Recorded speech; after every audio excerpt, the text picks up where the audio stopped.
Let's go. Welcome back. Welcome back. Cheeky here, as always. And we are officially, 4 days away from United against Arsenal. It's Thursday today. Friday, Saturday, Sunday. The Prem is starting. Oh my God. Wait, is there a game tomorrow? There has to be a game tomorrow, right? There's usually a game. There's usually a game on Friday. Liverpool, Bournemouth. Taking it off. That's not a bad game. But let's go. All right. Super excited about the season. I'm not going to lie. What I want to talk about is obviously Big Benjamin Sesko is added to the squad. Fantastic. I'm not enjoying too much how the Hoyland situation is going because I felt that Hoyland has been trying to do the right things and all of that. So it kind of sucks that we didn't let him play games and stuff. And it it kind of just I didn't really enjoy it, right? Because we look at that last preseason game, and you could tell that we weren't playing with a nine, and obviously Sesko's in now, so we do have a nine, but I would have still played Hoyland. I mean, maybe you're afraid that he gets injured and you can't get him out or something like that, and I guess that's understandable, but I'm not enjoying too much of what I've seen of the way we handled like the Hoyland situation. That I'm not that happy about because I thought he should have played, but if it's injury thing, then I can understand it.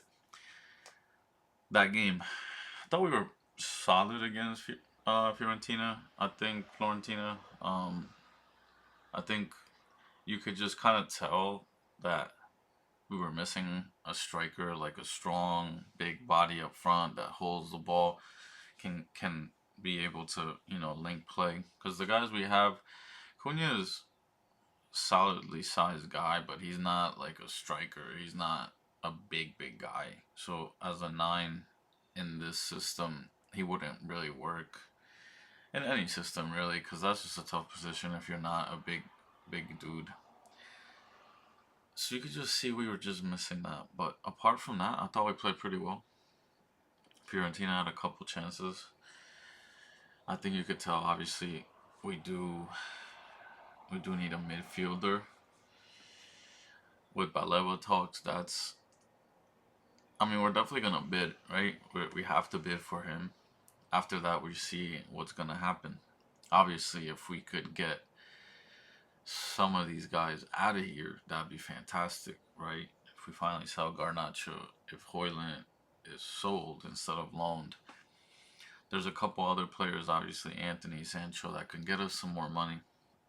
I think the biggest thing right now is that, like for example, Diego Leon, I don't think that transfer was in this summer's budget, like Cunha wasn't, right? So the Cunha signing and Leon signing were both not in the summer budget.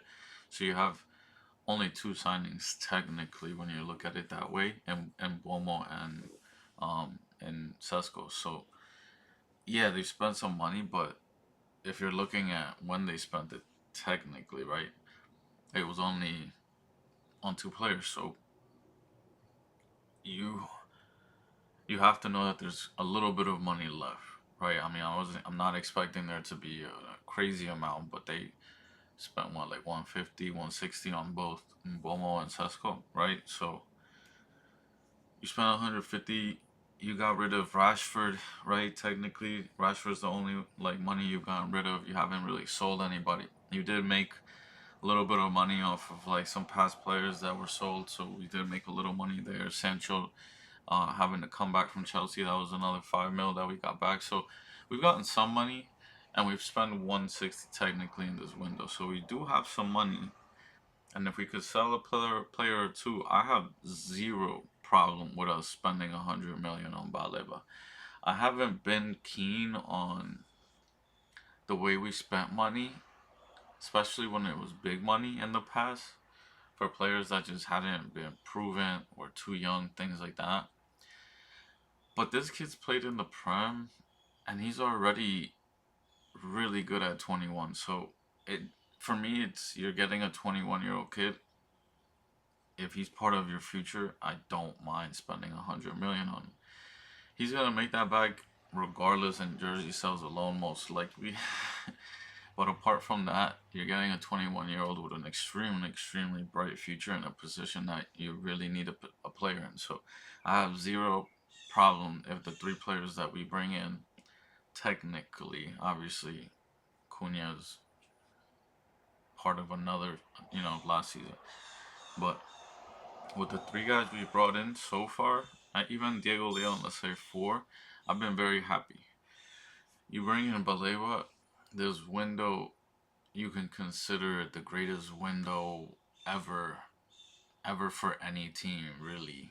Like this is an absolutely. It's already been a ridiculously good window, because when you look at our front line last year, you had 20-year-old Garnacho, 22-year-old Hoyland, and 22-year-old Ahmad. Now you have like 25-year-old, 26-year-old Cunha and Mbomo, and 22-year-old Zeko.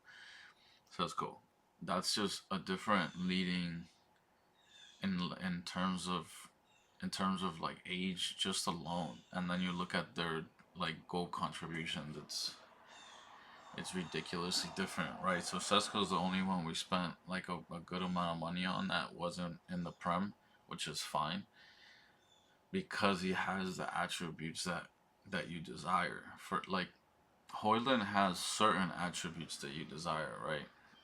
But the dribbling part for Amarim's system, I just don't think he has that yet. He could get there. He can get there in a couple of seasons, really, if he works on that part of his game on the dribbling part.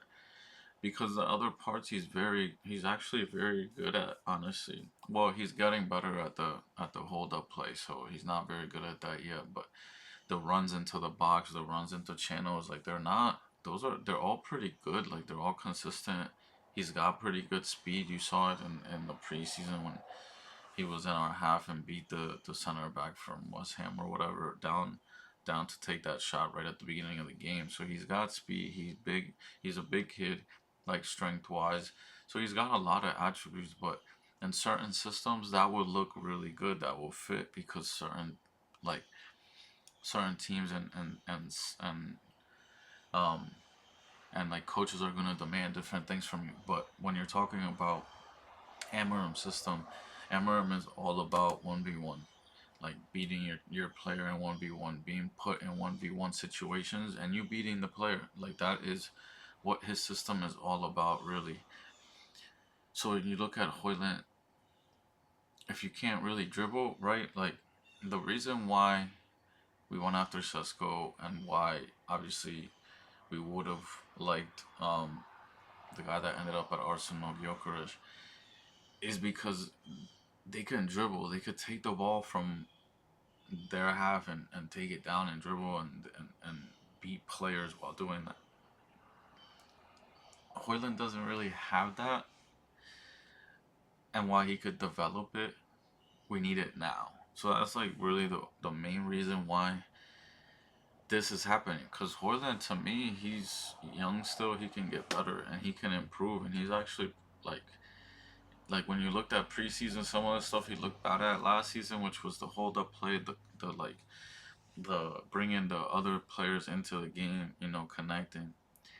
He looked pretty good in those first two games. Like he looked good. Like he was receiving the ball well. He was flick. He was doing flicks. He was spreading the ball out wide. Like he looked good. So he looked like he was improving.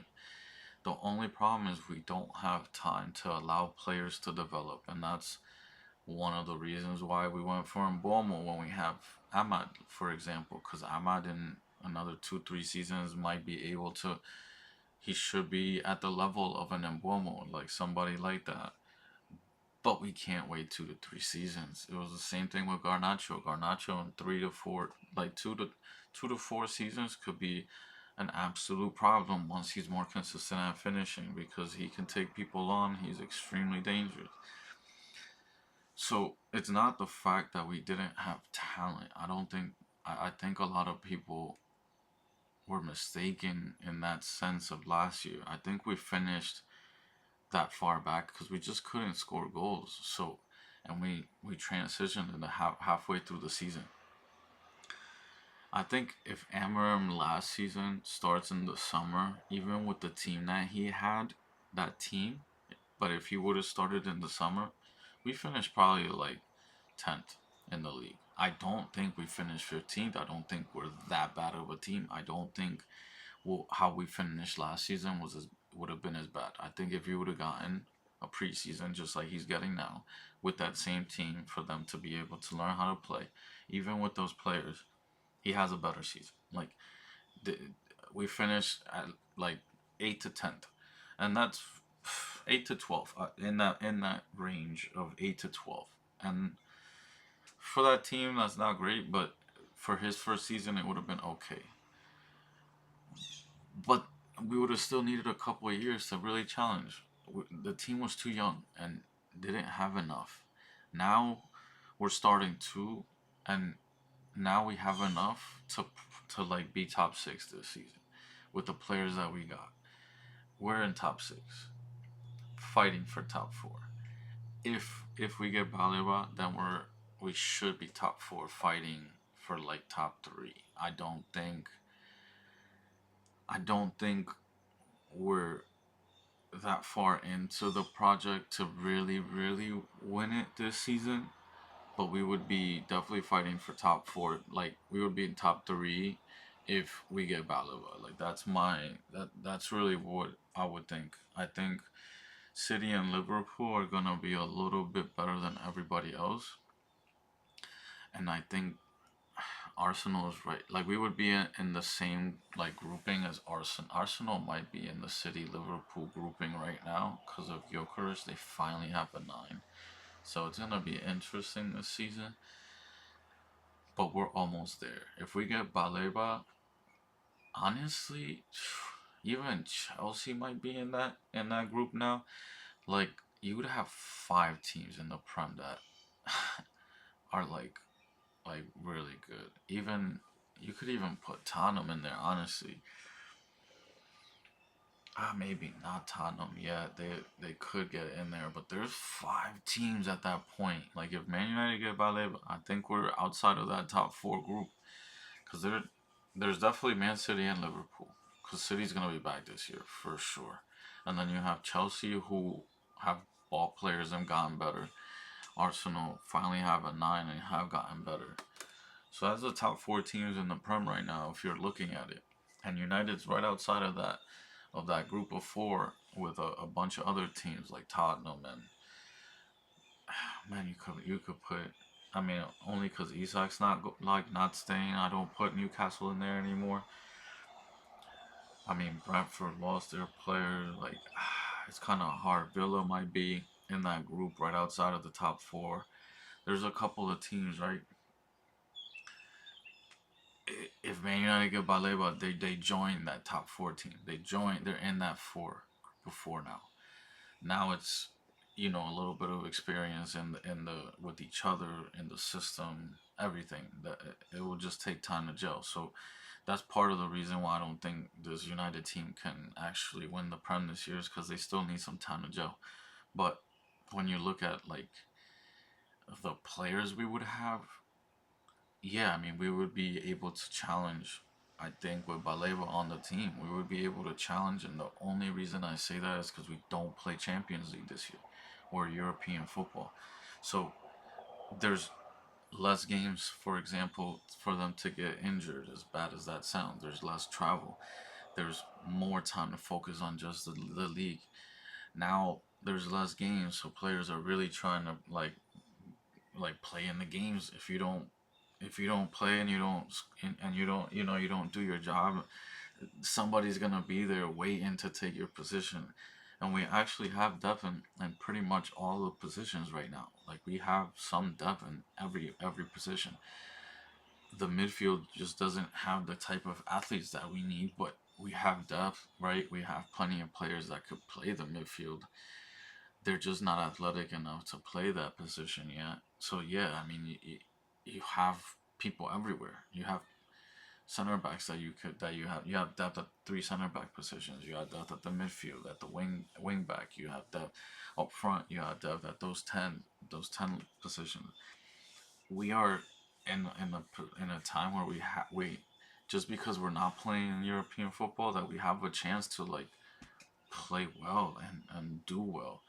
And while last season, yeah, we finished low and everybody can make fun of United or whatever. If you go back and look at some of those games, we weren't losing games like just getting completely demolished and outplayed and all that. We were losing because we couldn't score. We would create chances, couldn't score. We would have better possession percentage than the other team. We would be doing well. Tottenham in the final European League, we lose 1-0. We had like 68% possession, three big chances created at least, and six shots on goal. We have to score. Like we had to score. We could have won that league, right? We could have won that right there. There's plenty of games like that. When you look back at last season, when you're like, oh man, we should have won those games. If we had goal scorers, we could have won those games. Like it's so it's gonna be such a different season, and people are gonna be like surprised or blown away, but you shouldn't be because we really weren't that bad, especially towards the end of the season under Amram. Like we actually had a style of play, bro. We had a way of playing, and just because he doesn't have the he didn't have the players that he needs in those positions, and even just a little bit of more conviction in front of goal and just like experience as a player, we just didn't win more games. But we dominated Europa League and we were pretty close in so many of the games that we lost. I mean, we were right there in every single game we lost. We just lost at the beginning of Amarim's like tenure because of like stupid mistakes. So we went from like losing based off of like not playing well and just like really bad mistakes to starting to play better and just not like and like still making the little mistake here and there to at the end of the season playing well, being able to create chances, like play the game well, just not finish. We've already gotten the not finishing part down, right? So that's gonna make us a much better team right off the bat. Now it's the getting us to the point of being able to really like challenge, and that's when you need a guy like Balaba, and then probably most likely a new keeper, and then somebody who's like a right wing back, maybe, depending on how Ahmad does this season as right wing back. We have to see how Ahmad develops there because he is going to take some time. That's the thing about this season, that you're going to have, what, three players, four players technically starting, and that are new on the team, right? That's four. And if you get Baleba, that's five, right? That's gonna take some time, and it takes time for you to be able to gel.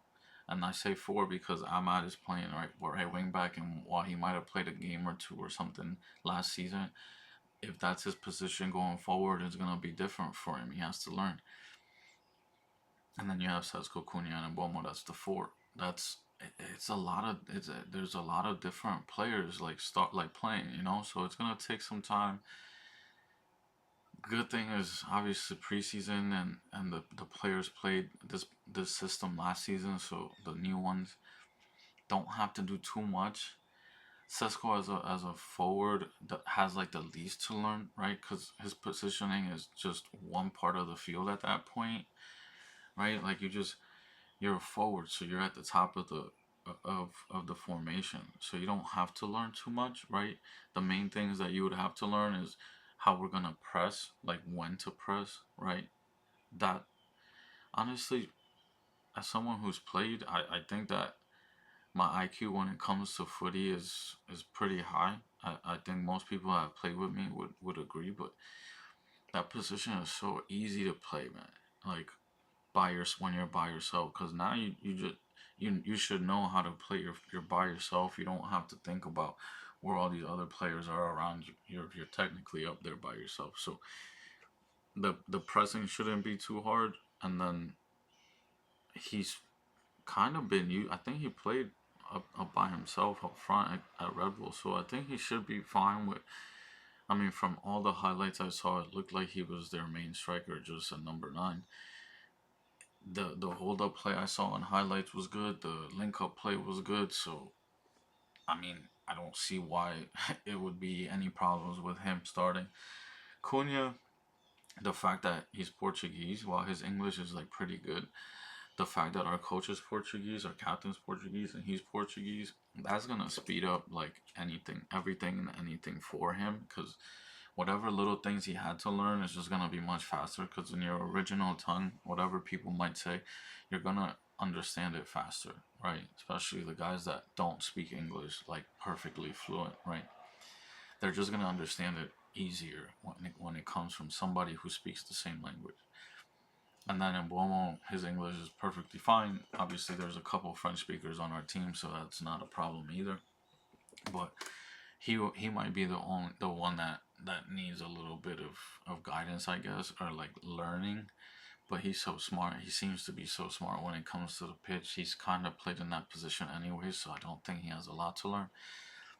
But the three up front with Bruno, it could be really special, because we saw glimpses of those like just intricate, like one touch passing in between those guys, you know, and you add Sesko. That's the thing about Hoyland is I thought Hoyland's like one touch play and like link up play. It just seemed really undeveloped, and Sesko's doesn't. So these are the reasons why we went out and got him, right? Because he's just further along where you need him.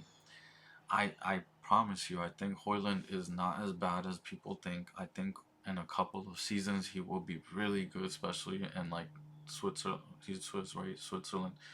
I think he will be good for the national team, and I really think he'll be good for club in a couple of seasons. He just needs to develop a couple of little things.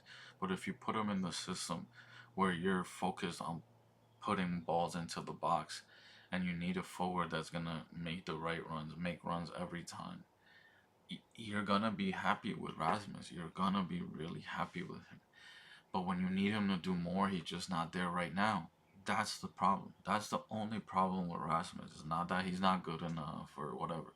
He's just not developed yet to the point that we need him to be. And that's just the truth. That's just what happens.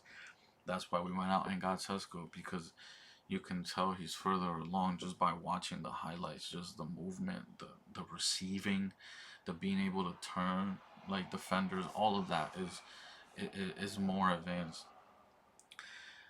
So that's my whole thing on Sesko, Hoyland, all of that. As for the season, and for the season technically, right? Like top six is where I'm realistically looking at us is fighting for top six. That should be our goal. Our goal this season should be to improve and show improvement in the way that we play, which we already kind of have, but we need to show it over a whole season in real games. We obviously have to move up the table. We have to be in top. We can't be any lower than top 8 this season. We just can't. It has to be top 8 or higher. But if we get Baleba, it has to be top 6 or higher, no matter what. It just doesn't matter, because at that point we have enough talent and good enough players and no Champions League where we should be able to like win enough games to be like 100% top 6, if not top 4, right? Those are my expectations.